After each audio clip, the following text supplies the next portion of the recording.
So we're going to keep things rolling on tonight's show. Let's get into some contracts, man. Contract disputes have dominated many headlines in the NFL this offseason, with several notable teams still failing to reach long-term extension with their star players. Which team among these three, you have the Cowboys, Micah Parsons. Well, actually, it's not three anymore. You have two. You have the Micah Parsons with the Cowboys, Terry McLaurin with the Commanders. Are setting is up for failure as it heads into the 2025-26 NFL season. 12 Cal, shout out to the OG. He put in the Dead End Sports chat that things are being resolved with Trey Hendrickson. Nick, is that correct? There's no contract that's been leaked yet, but usually what happens when a player comes out of holdout is that they coming out for, they coming back for a reason. They ain't, there was already pictures of him going to Florida to hold out because of the contract disputes. But if he's coming back and ending that early, that must mean that they got the money right. And this is a big if, so I ain't been drinking tonight, not yet. Mm-hmm. If he does get signed, I'm gonna say this right now, Shelton. Bengals got the best offseason in the NFL if they re-sign Trey Hendrickson. You can't tell me a better offseason by the time camp rolls around, right in time, that the Bengals don't got the best offseason based off the moves that they made. Based off the moves they made. The Bengals haven't outdone the Steelers. What is you talking about? What do you mean? They made no addition. What move? How y'all? Yeah. Okay. First, yeah. What move? So I'm saying if we're going just based off of names alone and star power alone, that's what I'm just saying. If we're going off the facts, why are you adding caveat, bro? If we're going off the facts, who did they add though? They added a talented rookie. They added they re-signed Trey. They re-signed all the people. If he got redrafted or not, that's same rookie. Listen, they re-signed a team that didn't make the playoffs, and you said Shamar wasn't no good yourself. Hey, look, Sheldon, I said a lot of things. That's old news right now. I got new information. He a Bengal now. Before that, he was a nigga from Texas A&M. Now he signed. He wish you wear them stripes, nigga. It come with a cost. My thing is I saw them warm ups. He look like me. My thing is this. No, you don't. My thing is this, bro. We signed the best wide receiver that was on the market. We re-signed a top 20 wide receiver that was on the market. We re-signed. We pending on re-signing the best edge rusher of the last 2 years. You re-signed the same team that didn't make the playoffs, and they drafted while he's a project, maybe one of the most talented edge rushers that coming out the draft. Now he's one of the most talented. Yeah, a couple weeks ago, I could give a fucking. Look, the same team didn't make the playoffs last year. Fuck is happening right now? And it was Shelton. I love that you keep bringing it up because it was a legit miracle. God wanted the who won the Super Bowl last year? Yeah, God wanted the Philadelphia Eagles to win because the fact that the Bengals didn't make it was a miracle. That was it. all those games, and the scenario that played out to get them kicked out of the playoffs was all goofy, bro. If the Chiefs played that game like for real, they would have won. Who's gonna hit Nick with the reality smack? Thank you, Ken. Thank you, or Jalen or whoever muted him because bro, you need to take the red pill, bro. You need to take the red pill, bro. Yeah. Because like, what the hell is you talking about? Look, I said that I do like the fact that they signed Jamar Chase. I do like the fact that they gave T. Higgins a fucked up ass contract, but it is what it is. He signed it and he's there. If he signed it, it ain't fucked up. You know it's fucked up. It's fucked Stay up. On mute, nigga. Respect the muter, nigga. Stay on mute. It's fucked up. They didn't get Trey Hendrickson's contract right. They reached for another defensive end, and they didn't do anything else on that defense that we know was the root cause of them not being able to go to the playoffs. You're talking about a Super Bowl. They needed to get to the playoffs first, Nick. You know how many 30-point games them boys gave up? Look, at the end of the day, I like what the Bengals have done because they satisfied the quarterback, and the quarterback is a top 5 in the league. So if he's happy, you have a good team. Is it a great team? It is a Super Bowl team? I don't know because that other side of the ball is sparse. You know what I'm saying? But there's other teams like the Steelers. Now, I'm not saying that the Steelers are going to be better than the Bengals because Joe Burrow is definitely better than this version of Aaron Rodgers. But you look at what they were able to do a season removed from, Russell Wilson and Justin Fields. Like, they had a question at quarterback. They obviously don't this season, even though it may be for 1 year, maybe 2 years, how the GM is talking. But then, even though Minka and Jalen was, we talked about that, it's a little weird. But you look at the other additions. They got the cornerback. I know he's older, but they got a cornerback from the Eagles.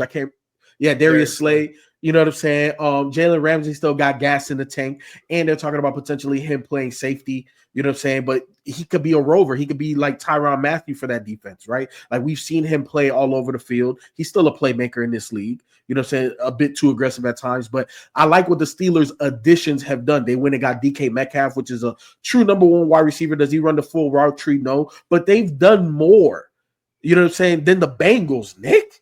You talking about a bunch of fucks. DK Metcalf is not a who the fuck. What is you talking about? Any thoughts You just said that any thoughts on the other two teams that? Well, hold on. I want to say one thing. I'm gonna get to it. FIFA just talked about DK Metcalf being a one-trick pony and talking about why would they do a one-trick pony? I said he's the typical number. He has everything that you want that a number one wide receiver should be, except route running. He can route run. He just only got about maybe 3. What was you saying? Trouble. Yeah. For me, I look at, all these guys are actually at camp. And Micah Parsons now, which is unfortunate for him. McLaurin just showed up today, though. Yeah. Today was his first day. But Micah Parsons, because he showed up, he cannot step away for longer than 5 days, or they put him on the retired list. He can't leave camp and hold out. Retired? Yes, because he showed up to camp and came to camp. He can't leave. Unlike something like if he didn't show up at all, then this year would have rolled. But because he showed up now, if he leaves camp, he's on the retired list, which means Dallas retains his rights. So technically, he can't sit out. So he put himself in a pickle by showing up to camp, being a team guy. But I still don't like the fact that Jerry been taking shots all this time at him. And I look at Micah like, I don't see him wanting to be there long term. Nothing's being worked out. And the fact that Jerry threw another dig at him saying, they cheered louder for CD last year than they did for Micah this year. So maybe I did the right thing. He making all these jokes and acting like it's nothing. I don't know if he really does, but I don't know if I would do that to my star player. But I think why he can do that. He can do that to his star player because he gonna pay him. Yeah, I'm gonna pay him his money. Like, none of this shit gonna matter in 2 weeks when I make him the highest paid player that's not a quarterback in the NFL. So Michael can get mad all he wants to. And again, I'm not taking up for Jerry at all. I think it's a very dumb approach to like have this interaction with players in the media, but he probably had conversations with them too because he trying to sell football. He what's the circus dude name? The real Barnstein, whatever. Like, he the famous circus dude. Ringling. Yeah, that's what he is. That's all he's focused about. Yeah. Micah Parsons is going to get his money. If I would worry anywhere, it would be a Washington fan. I don't know if McLaurin is going to get his money. They just signed another wide receiver. Yeah. And they're trying to count him as a number one wide receiver. He just showed up today, so he wouldn't get fined again on some Marshawn Lynch shit. If I was worried about anybody, it would be McLaurin getting signed and not getting traded if I was a Redskins fan. Me as a Cowboys fan, I know Parsons is going to get signed. Like, nobody would have knew. Nobody would have knew. I'm sorry. As a Cowboys fan, I know Micah going to get his money. I know Jared just talking shit. He pay people every year. The downside of that being a fan is he could pay him earlier and we could get more people to help right there with Mozzie Smith at defensive tackle and not be able to then be a fucking floodgate to be open and hope Parsons can take care of that. But we don't do that. We sign our people late. We did it with CD. We did it with Dak. That's how it happens, but they always going to get their money. I'm not sure if the same thing is going to happen in Washington, though. That's why I would be worried if I were a Commanders fan. Terry McLaurin is asking for crazy money. He who was the receiver that just got paid? Somebody with equal stats just got paid about 20-something million, and he's asking for north of 33. I can't remember who it is. I'm gonna have to look it up. Was it DK? But I think it was DK. Somebody just got paid a salary that's equivalent to where Terry is, but he's asking for a lot of money. Garrett Wilson? Was it Garrett Wilson? No, it wasn't Garrett Wilson. But whoever, I'm gonna find out who it was, but they're far apart. While you finding out the Redskins, they just signed Cortland Sutton, and he just got paid. No, so, he signed with Denver, didn't he? No, Cortland Sutton plays for the Redskins now. No, he said he plays for Denver. Denver extended him. Yeah, Denver extended him. It's the Commanders, nigga. Hey, yeah, he's still with Denver. Lou, boy, ready for football. Yeah, the Broncos signed him to a $92 million extension. But okay. Sutton is it Sutton? Either way, I'm with Lou on that as far as like the Commanders definitely need to sign Scary Terry. He was the security blanket for Jaden Daniels. As you know what I'm saying, he's an Ohio State alum, so that's wide receiver U. So he finally had a quarterback that can get him the ball, and you see what he could do. I think he led the league in something, or he was top 3 in damn near all the categories of a wide receiver, because I had him on fantasy and he was a dog when he was in there. So I think I just need to give him his money. It's just like pay up. It's the same thing like with Dallas, like Lou said, like they're gonna pay him. It's just that they got a goofy way of doing it. Mr. White Man gotta prove that he owned these niggas, so that's why he gotta do the whole dog and pony show. And with the Commanders, though, they arguably are the only team the Eagles could fear on the NFC. What? Because like if you're talking, because you know me, I was talking about if the Bengals defense gets like even mediocre, they probably going to the Super Bowl. Imagine if the Commanders got a good defense with Jaden Daniels and Debo and Scary Terry and the two decent running backs that they got. The coach is an idiot. Dan Quinn know how to get you to a Super Bowl though. The coach, he's an idiot. He's proven that he can get you to a Super Bowl. Nah, I ain't gonna say it now. I'll wait till we do our predictions. But yeah, their coach is an idiot. I don't have no belief in the Commanders. Which one, Kingsbury or the head coach, Dan Quinn? Kingsbury and Dan Quinn. Like they don't have a coaching staff. You hating now? They don't have they have generational talent at the quarterback, but they don't have the coaching staff to continue to compete with. They just went to the NFC title game, bro. What are you talking about? They don't have they have generational talent at quarterback. That's why they went to the NFC title game. It was the first year the NFL teams have seen. They had a good scheme too, They will not be able to compete with the rest of the coaching staffs in the NFC East. Promise you that. Who's better? Who's got a better coaching staff? All three of them outside of Philly and they're the worst coaching staff in the NFC East. You're insane. They're the worst coaching staff in the NFC. You're insane, bro. So and I'm a Giants. Dallas' coaching staff is better. Yeah, Dallas is last. Absolutely. First of all, Dallas is last. Then it's the Giants. We're more talented than them. Then is like that's what's going to come to play. We're more talented than the Redskins. I mean, excuse me. He just can't help himself, boy. Bro. We're more talented than the Commanders. Sirianni not a good coach, but Eagles got a good coaching staff.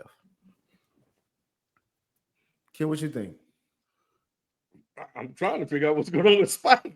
You on that Trump train too, bro?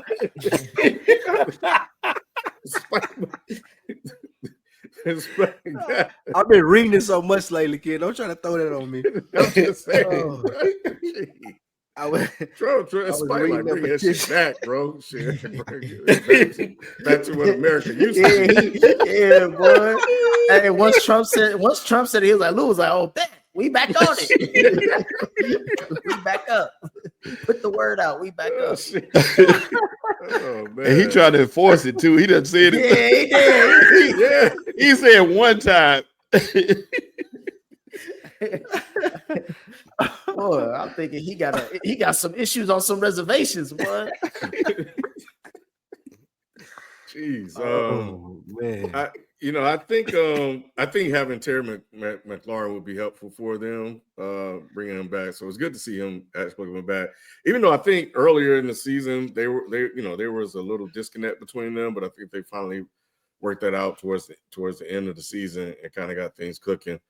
But I think at this point, man, all these guys should just go ahead and get their money. I think organizationally, which who was more important. And maybe Micah. I think maybe Trey, because if they don't have, given what the defense did last year with him, I can only imagine what they'll do without him. So getting him in there and getting that resolved, would be good. So we'll see how that goes. Real quick, Trey, I didn't realize he had how many sacks he had? 17. 7 was in 2 games, and then the other was in the span of 3 or 4 games. All of his sacks came in about 6 games total. So them other games, he didn't do much of anything. The reason why I say Micah's most important is because you got to scheme every play for Micah. You got to scheme for Micah. You had to shit on Trey just to get to your. He did. About Micah. He did. No, he's a better player though. Yeah, that's what I was saying. That's all. Because I like Trey. Trey got a high motor. Yeah, look. Trey gets a lot of credit because he doesn't have help, and neither did Micah. But Trey didn't have no help. He didn't have no other. The secondary wasn't great. The linebacking core wasn't great, and there was nobody else on that D line. So what he did, even though I agree with you, Shelton, a lot of what he did was early on in the season and in a few games, but still, you know what I'm saying? He still got pressures. He still was a dominant force single-handedly. You know what I'm saying? I could say that more so than Micah. Micah, you can scheme him out, or he plays too aggressive. He plays too loosey-goosey. He's not about the details. You know what I'm saying? And we saw that a lot with him, but it is what it is. But I do think Micah is more important. Micah is more generational, and he's younger. So you got to pay the